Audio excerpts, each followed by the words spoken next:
Hey everybody, it's Josh Cunningham, candidate for Greater Latrobe School Director, and I wanted to take this time to review the October Greater Latrobe School Board meeting. Two major things of note in the October meeting. First off, you had the passing of a $20 million bond. $20 million bond is a good thing, and it's a good thing because we finally are going to be able to pay for that new roof on the junior high. Junior high roof is going to cost about $12 million. And to be honest, I was even a little bit confused about why we were taking $20 million out. Went to the board meeting, got educated on that, read some things about it. We're actually using the remainder of that bond to be able to refinance another bond that we had that was at a higher interest rate. So we're going to save the taxpayers about $100,000 doing that. And kudos to Dan Watson for understanding how all this works. You know, a good business manager, it's worth his weight in gold. And that's a savings that wasn't necessarily anticipated of $100,000. I'll come back to that junior high roof though. The other thing that happens at every school board meeting is that you have the approval of all the minutes from the committee meetings that have met during the month or since the last school board meeting.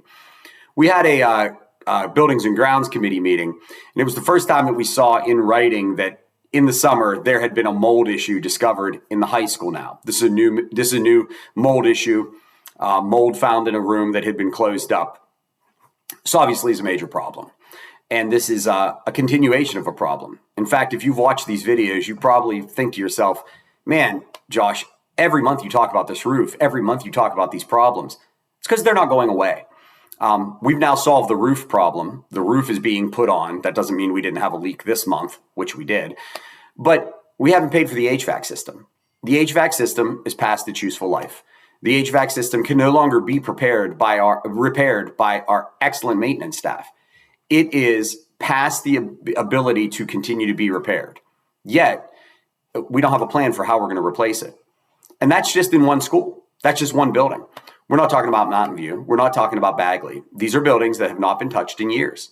And we were promised as taxpayers that there would be a plan 2 years down the road. And the only thing we have is a new roof, not a new HVAC system, not any plan for Mountain View, not any plan for Bagley. The school board meetings tend to sound very similar because it tends to be the same thing. There's no change. There's no plan. So I go there happy that we've dealt with one problem, but unbelievably concerned that we've uncovered another and that we still don't have a plan to deal with the ones that are coming down the line. Hey, this is our last school board meeting before the election. No matter who you're voting for, get out there and vote. I encourage you to watch all my videos. I'm very transparent about where I stand. But all of this is about the voters. Get yourself out there. Have your voice be heard.